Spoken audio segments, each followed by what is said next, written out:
Der kom jo en ny FIFA-trailer for et par dage siden, og nu er der kommet en ny trailer. Den skal vi se. Official Gameplay Deep Dive, og det var afsløringstrailer. Jeg ved ikke, hvorfor det står på dansk.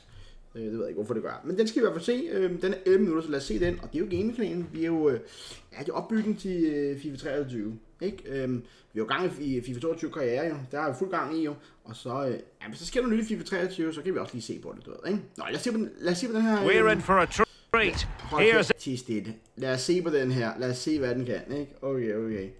We're in for okay, jeg skulle bare lige se, om I godt kunne se det. Okay, lad os se det.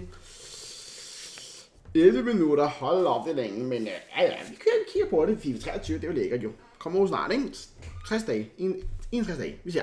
We're in for a treat. Here's everything new coming to gameplay in FIFA 23. Can't wait to hear more. Det var lækkert skud, det der. More about Hypermotion 2. Let's throw it to altså, det der med, hvor vi ser, de spiller rigtigt, sådan noget, det kan ikke tage seriøst. Sheldon and our gameplay team to dive into the details. Thank you. Det havde været mere lækkert, hvis de ikke havde snakket. Så havde det været mere lækkert. Jeg har ikke brug for det. Derek, joined by the one and only Shauna Games and our gameplay dev team, Sam and Concho. Everyone, how you doing? Hvad er det her? Feeling good. How are you? I'm super excited. Hvorfor snakker de? Hvorfor viser de ikke bare noget lækkert? Hvad skal vi bruge Shauna Games til? Nå. To play FIFA 23. Cheers for asking. Det er lækkert. Okay, let's get right into it. Today, hvorfor snakker de? Kan de ikke bare vise noget lækkerhed? Nå, okay, fint nok.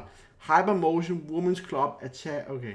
we're talking about Hypermotion 2, women's football. Hypermotion, whatever. Giv mig et godt game. Women's Club football, liga. Attacking, defending, goal. Women's Club, giver for det. Keepers, and Shauna's favorite, skill moves. First, let's start with Hypermotion 2. What have we got? So man kan virkelig se, de kæler for kvindefodbolden. Det er jo. Jeg ved godt, at de vil gerne have flere kvindelige FIFA-spillere, det får jeg godt forstå, men kvindefodbold, det er hvad det er. Hypermotion is our groundbreaking next-gen technology that combines advanced 11 versus 11 match capture with machine learning. And with Hypermotion 2 this year, for FIFA 23, we carried out twice as much real-world motion capture than we did last year. That's 2 full high-intensity matches with training drills. Oh wow, that sounds amazing. That's right. So there was like a shooting drill. We got a ton of great data for power shots and goalkeepers. Det er svært ligesom at... De snakker de sidste 10 år, 20 år, de snakker om, okay, i år, der bliver det stort. Og så en forskel, man kan være for år til år, der er der bare sygt lille, så de snakker meget, men i virkeligheden, så er det jo ikke så meget, vel? We also did one-on-one. Derfor så, vi håber selvfølgelig, det kan være noget groundbreaking, men tror vi på det? Svært, so a lot of new dribbles, and the way the defender jockeyed and tried to counter that dribble, we've got all that motion. So the beauty of training drills is that we can get a high volume of data that maybe you would see only once or twice in a full 90-minute match, but in the training drills, we got it over and over again in a short period of time. And Hypermotion 2 is a technology that empowers the improvements across all the gameplay areas, and in the end, it takes us over 6,000 new true-to-football animations transferred from the pitch. Det lyder lækkert. Vi glæder os til at se det. Vi glæder os til at se det in-game. Vi er meget skeptiske, fordi de siger det hvert år. Hvert år siger det, okay, nu kommer der et eller andet sygt, nu kommer der et eller andet Hypermotion, nu kommer der et eller andet sygt. Og vi fucking ser det aldrig. Der kommer selvfølgelig altid nogle forbedringer, men det er minimalt, ikke? Det er minimalt, ikke? Directly into the game. Okay, hvad så? Yeah, and don't forget our machine learning algorithm. It's learning from overnight. Ja, det der med, de viser vi i virkeligheden. Det er fodboldspil, det her. Hvorfor skal vi sige noget fra virkeligheden? Hold nu op. A million frames of data that we captured from these accents motion capture shifts. So to sum it up, it's more motion capture data than we've ever captured before. They're professional athletes playing competitive matches, and that's what's going into the game, feeding our animation and AI system. Altså kan man score på flere forskellige måder og så videre. Det er altid fedt. Jo flere forskellige, mere variation, så det ikke altid det samme mål, så videre. Det kan vi godt lide, du ved ikke. Flere måder at score på, det er rigtig fedt, ikke? Flere forskellige slags skud. Alt efter hvilken situation du er i. Det er jo sådan noget, vi savner jo, sådan, så det ikke altid er det samme lort, ikke? Well, I'm super excited you guys are representing women's club football now. Altså, igen, kvindefodbold, det er bare... altså det er bare... Jeg ved godt, at det er mange, der godt kan lide det, men det ved, altså... Det siger mig bare emnet. De fokuserer meget på det. Now in FIFA, what is it like working with the professional women's team this time around? It was amazing that we captured 2 professional women's teams, and now that we have women's club teams in FIFA 23, it's bringing authenticity to the women's game. We've captured all this real-world data where they played a competitive match, and now all of that can be felt in the game. And I know that besides the capturing the specific animations for the passing and the shooting, we actually completely changed the whole locomotion set for the female players. It means like every running style will be feel unique and more realistic. Godt, lækkert. Men altså, okay. Hvis du interesserer dig for kvindefodbold, så skriv det lige ned i kommentarerne, bare så vi kan se, om der overhovedet er nogen, der interesserer sig for kvindefodbold. Det tror jeg ikke, der er. What is all of this Det tror jeg ikke. unlock in making the Hypermotion 2 experience feel more authentic? De igen kvindefodbold. Altså, kan vi komme over til herrerne? Det er det, vi gerne vil se. Det ved, ikke?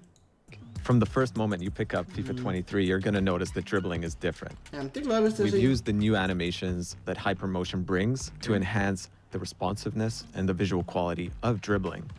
And it adds a whole new level of personality. When you're playing with elite dribblers, you're going to be able to change directions much more quickly. It's more based on real-world football. But what the tech allows us to do is actually interrupt dribble animations so that even if you point to the right side, you can quickly change to the left and we'll interrupt that dribble animation to allow you to sort of like create almost like a body feint motion where you're shifting your weight from one side to the other to help you beat that opponent. And the new dribbling system is compatible with the machine learning flow that we introduced last year, which means we can ensure the clean footsteps in between every dribble touch. Right, and then people always ask, well, what's the counter to dribbling? Surely there's something in defending. Well, that's where the new machine learning jockey comes in. So the way you're able to position your body, the way you're able to angle up to that dribbler is much more Det de siger her, det lyder varmt. Det lyder rigtig varmt. Men kan vi mærke det? Kan vi mærke, når spillet kommer ud? Ikke? Vi er meget skeptiske. Yeah, and I know that the jockey allows you to have this super smooth, quick, lateral movement, in and out, step-ins, change of direction. Well, I love using the jockey button, so I'll definitely be using this to counter the... Okay, prøv at se det der holder han ligesom hænderne. Prøv at holde hænderne bag her. Using the jockey button, so I'll definitely be using this to counter the dribbling. Please tell me more, guys. Another part of the Hypermotion that I'm super excited is accelerate.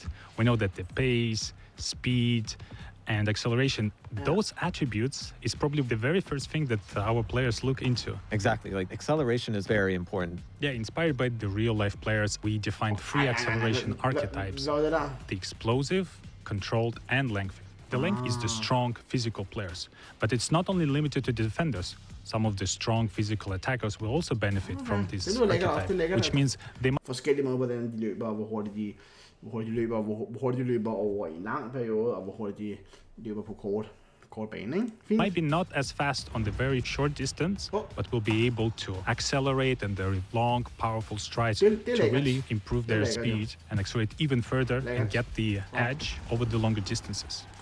I know that most of the players will be using the controlled, which is more continuous acceleration, but I really like the other archetype, the explosive one, which is dedicated to agile players like those midfielders in the center of the pitch, because they might not be associated with the pacey and the long runs. Så kan man tage sådan nogle små sprints, okay?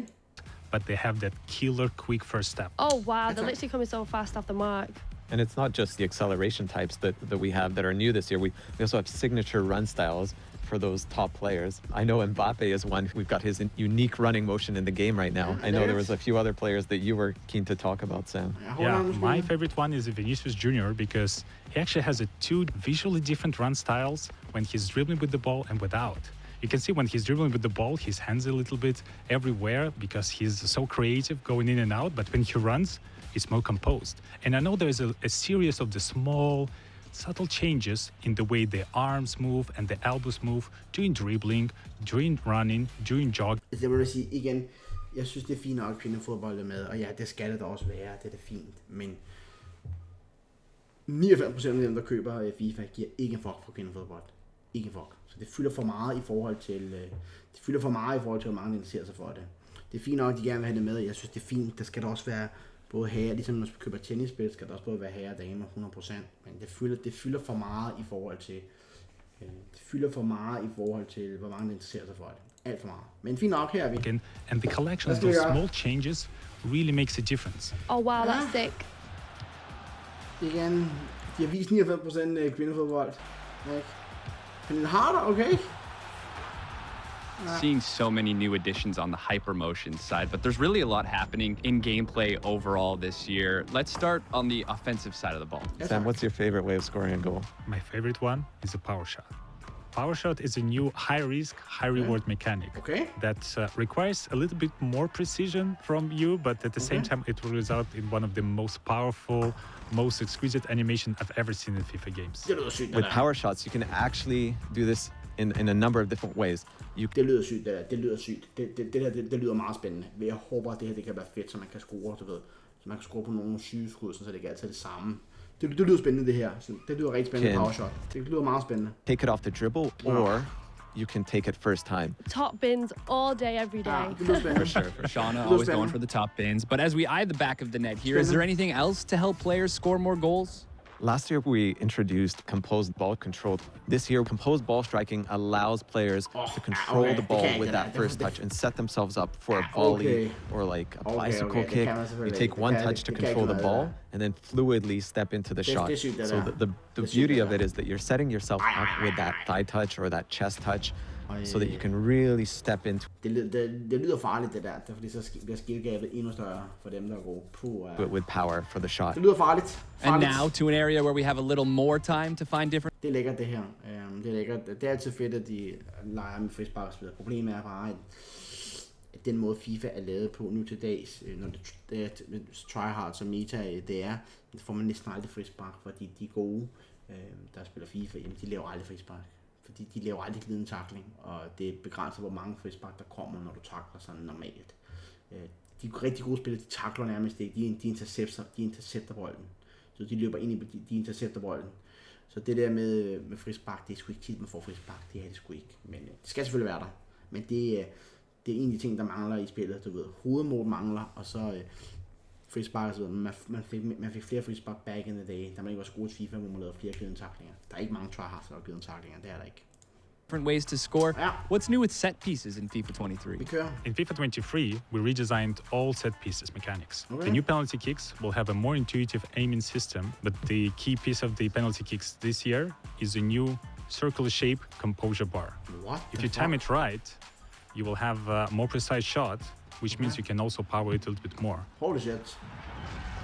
Yeah, and that brings us to free kicks, something the community highlights so often. Anything new here players can look forward to? With the new system, with the right stick, you are able to pinpoint the exact place on the ball you're about to strike. And I really love that the new system gives you full control of the trajectory. So in certain situations, I can actually curl around the wall back into the net, and the opponent will have no idea I can do that. And my favorite thing is on defense, you can actually lie down behind the wall to block any low shots when the wall is jumping. You see that in real football all the time these days. Sam, the backline is... Det er så baby. Jeg fatter ikke det lovlige i virkeligheden. Det burde man ikke kunne. Starting to sweat right now. How on earth are we going to counter all of this on the defensive side? Every year, we're trying to keep up with the attack and with all the new ways to score. Hvad var det der for en tackling? Hvordan fanden er det? Every year, we're trying to keep up with the attack and with all the new ways to score. And on defender, there are several improvements we had in this year. Jeg elsker glidende tackling. Jeg synes, det er så fedt. And my favorite one is a hard slide. This feature was designed to just send the ball as far away as possible. But I found it quite useful as a counterattack to the power shots. Because if you need some time to prepare for a shot, this is a perfect opportunity for me to unexpectedly go and kick the ball as far away as possible. And I know we've added a ton. Men er det ikke bare firkantet der? Hvis man skal trykke på den anden knap, så taber jeg sådan. Kind of new animation. Så taber jeg fucking sådan, hvis der er mere, jeg skal lære. Det er allerede svært nok i forvejen. Just for the elite defenders, so more coverage to stop the ball. Even if you've sort of overrun the ball, you can reach back and still get your... Ja, det er godt, at Van Dijk kan... Det er godt, at Van Dijk, at de der store forspillere, det ikke kun handler om pace, hvis det også, du ved, nogle af de langsomme forspillere får en eller anden trade, du ved, som gør, at de kan komme ind og støde bedre. Godt. Det lyder godt. Det lyder really godt. Der er meget lovende her, hvad de siger, men lad os nu se det i action. Nice way to make de snakker så meget, ikke? Those world-class defenders stand out. Ja, spændende. Godt, hvor det gør. Naturally, we've made our way to the last line of defense. Oops. What's new in goalkeeping this year? So with keepers, we've added this reaction time based on their vision. So if their vision is blocked, they're going to be a bit slower to react. So more natural behaviors from the goalkeeper. But when they do have time to go up and grab that ball, they're going to be stronger. Even if an opponent is challenging for the ball, they're going to keep that ball, even if they fall down. Men det her, det var der allerede i forvejen. Når må man, ja, du ved, i gamle dage i FIFA, så kunne man godt, du ved, når man kommer op her, så kunne forspilleren godt vinde. Må man vinde 100 i FIFA, mindre den der eller andet bok. Now they're going to hold on to it, just like you see in real life. Games! Exactly. There's probably... Så det her det er ikke noget nyt. Det er det samme, som det altid har været. Så der snakker de bare. Some other cool stuff that we haven't talked about, like the fingers, Yeah, we always wanted to add this for a long time. When the goalkeeper will really stretch out, reaching for the ball, and you will be able to see like, each finger deformation coming up with the contact with the ball. And this year we were able to achieve this. And my favorite part, that this new physics approach was able to recreate not only for the goalkeeper, but also for the defenders. Oops. So this year, the ball will actually graze over the foot, will graze over the leg, and there will be more deflections. And not only does it graze... More deflections. Pas nu på, hvad de laver. Pas nu på med det. Pas nu på med alle de rebounds. Pas nu på. Off the deflection, it actually pushes back like the foot or the arm. Det er lækkert, det der. I know Shauna's been dying to ask you this. Shauna? This is low-key my favorite part. Skill moves.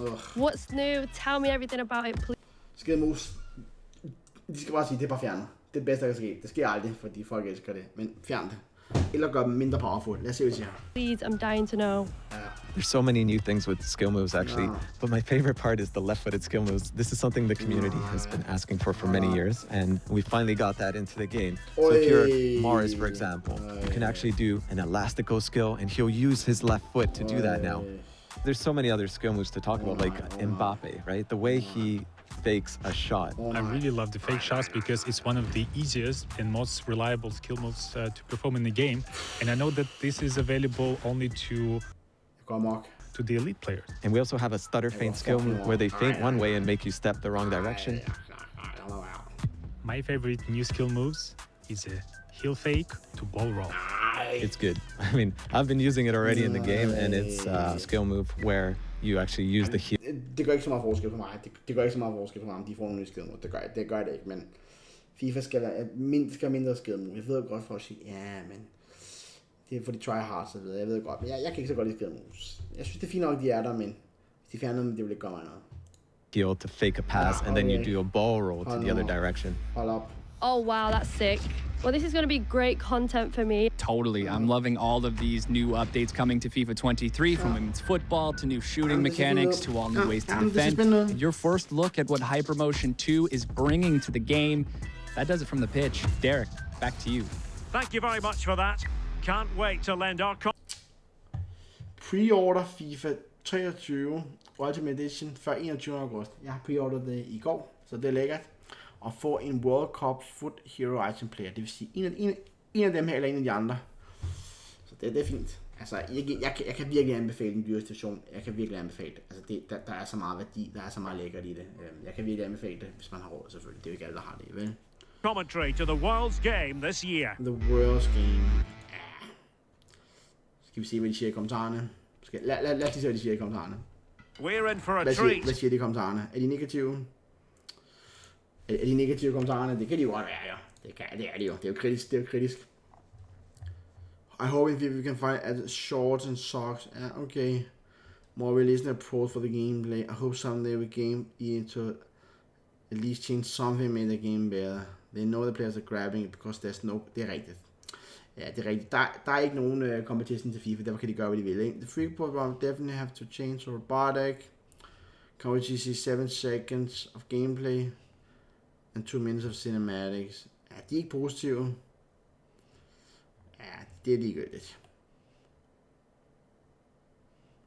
We carried out twice as much. Ja, okay, det er lidt ligegyldigt. Men fint nok. Altså, jeg synes, der var noget spændende i der var noget spændende i, der var noget spændende i det.